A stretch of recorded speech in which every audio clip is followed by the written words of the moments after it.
Okay, bali magbe-breed tayo ng betta fish. Yung male natin ay plakat.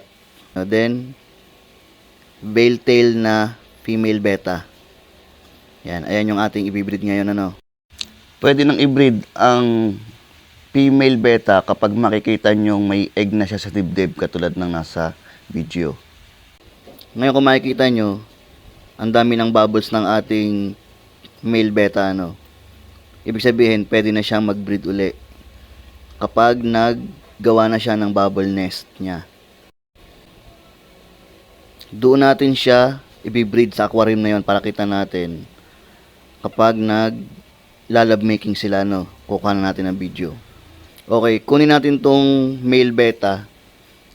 Siya yung una nating ilalagay dun sa aquarium. Okay, sa pagbe-breed, kailangan lalaki yung unang ilalagay dun sa aquarium or batya para siya yung matapang. Kasi pag mas matapang ang babae, madadaig siya mahihirapan silang makapag-breed. Kasi territorial nga yung mga beta. Ngayon kapag silang nauna dyan, ibig sabihin, teritoryo nila yon.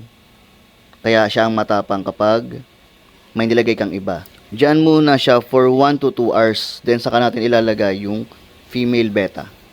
Then itong bubble nest niya, pwede nating ilagay dun sa aquarium na yun para hindi na siya mahirapang maggawa ng bubble nest.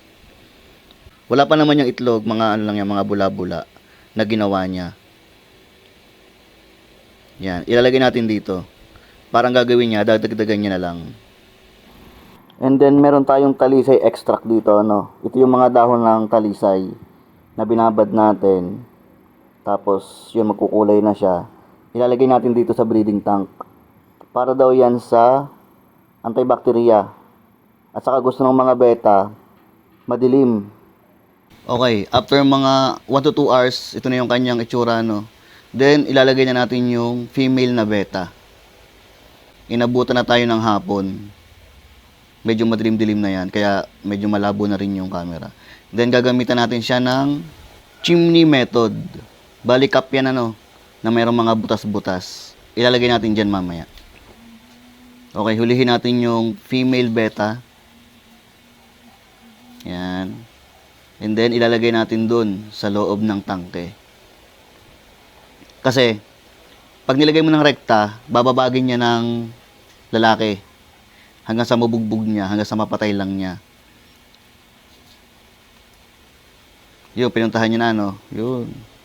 Pina-flare na ng lalaki. Yan, ganyan lang siya. Tapos, kinabukasan, 24 hours, pwede mo nang tanggalin yung kanyang harang.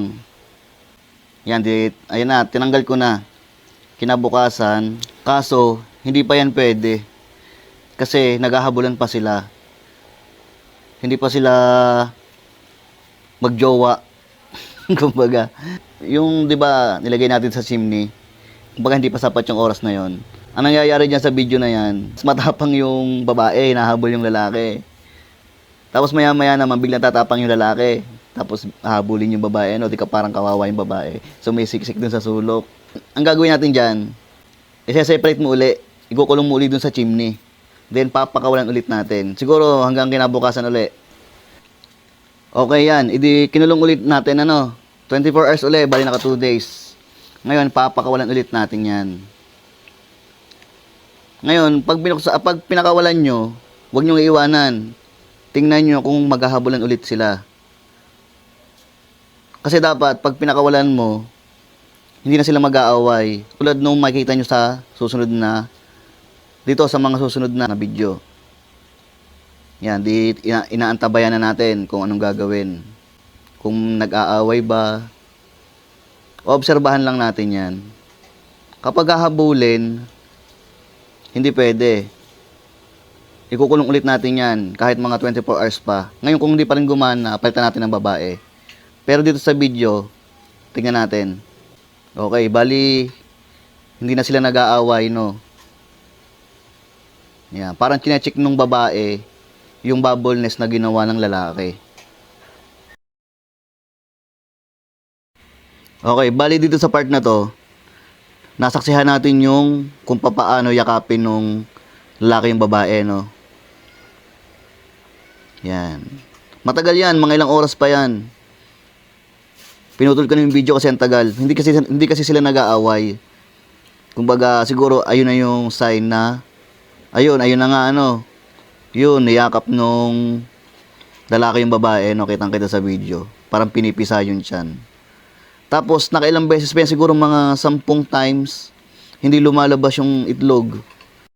Ito, ipapakita ko lang sa inyo yung ibang ganyang senaryo, no, na napipisa niya yung tiyan tapos lumalabas yung itlog. Okay, cut natin yung video. Okay, dito. Yan, siguro mga pang ano na yan, pang 40.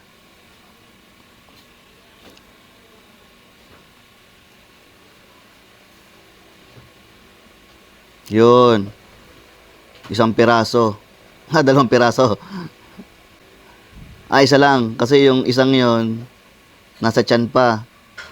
Ayan, may lumalabas na, no, pa isa-isa. Okay, iba na to.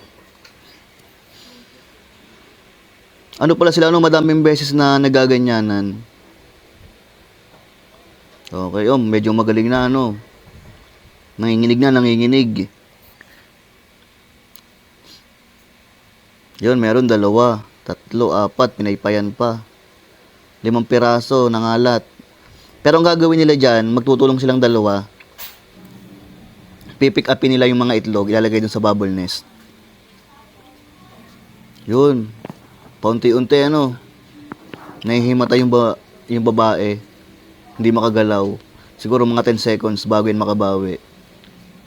Yan, yung mga itlog, pinupulot nila yan. Gamit yung bibig. Akala mo lang kinakain. Pero ilalagay nila yan sa bubble nest. Yan. Bali dito sa mga susunod na yakapan nila, yan, medyo marami na yung lumalabas na egg. Yan, katulad yan, ano. Makikita nyo. Siguro mga 10 piraso na yan. Yan. Marami-rami na yan. Yun, oh. Kung makikita nyo, ginagawa ng lalaking beta, kinukuha niya. Akala mo, kinakain. Pero, iniipon lang niya yan, pinipick up niya, then ibubuga niya doon sa ginawa niyang bubble nest. Ganun lang yan. Tapos, pagtapos na silang mag-lovemaking, ang gagawin ng lalaki, aawayin niya ulit yung babae. Makikita niyo yung babae nasa kabilang sulok. Pag ganun na nangyari, ibubukod niyo na yung babae. Kasi, ang magiging bahala na dyan sa mga itlog na yan ay yung lalaki. Yung lalaki ang mag-aalaga dyan hanggang sa mapisa. Hanggang sa lumalangoy na yung mga fry. Okay, then sa video na to, bali nasa pang 5 days na to, no, nakahiwalay na yung babae. Utay-utay nang napipisa yung mga itlog, ano, kung makikita nyo. Yung mga tusok-tusok dyan sa ilalim ng bubble nest. Ayan yung mga fry natin. Yung iba nauhulog pa, ano, hindi pa sila gaanong magaling lumangoy. Yung iba nauhulog sa sahig, tapos hindi makabawi. Ang gagawin ng tatay, pipick upin niya yung fry, then ibabalik niya doon sa bubble nest. Ganun ang ginagawa ng male beta. Tapos merong ibang malilikot, lumalayo, huhulihin niya ulit yun. And then, ibabalik niya dito sa bubble nest. Ganun lang. Siguro mga 2 days or 3 days pa, kapag freely na yung paglangoy ng mga fry natin, pwede na nating iwalay itong male beta natin. And then, pwede na nating pakainin yung mga fry natin, ano, ng BBS. Okay, ito yung pang 6 days niya, ano, mga gabi. Meron lang siyang ilaw. Kung makikita nyo yung fry natin, you know, mga malilikot na, ano, medyo malilikot na yan. Bali, yan, nalalaglag sila pero umakit uli doon sa bubble nest. Bali, siguro bukas, pwede na nating ibukod yung male beta natin. Okay, 7 days. Ito yung pang 7 days, no. Yan, o, kung makikita nyo, kalat-kalat na yung ating fry. Lumalangoy na sila ng mag-isa. Freely swimming na sila, no. Yun, no. Lumalayo na sila dun sa bubble nest. Kumbaga, ito yung indikasyon na pwede na nating iwalay yung male beta natin. Ano, ang dami niya. Siguro nasa 200 plus yan. Or 300. Okay, tanggalin na natin tong male beta natin. Ibubukod na natin siya. Okay, bali successful naman yung ating pagbibreed, ano. Yan, nakabukod na sila. Ay, yung iba nabukod ko na dito sa tab na to. Yan. Hindi lang masyadong kita no kasi niliit niyan. Yan o, yan, lumalangoy-langoy. Yan. Yung iba nandyan, pero yung may mga naiwan pa dito.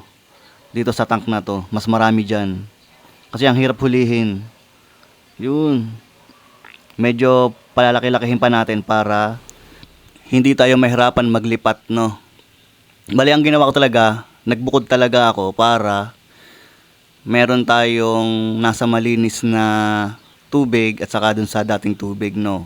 Kung may mamatay man, at least merong matitira sa atin. Yeah. Successful tayo, successful. Thank you sa panonood.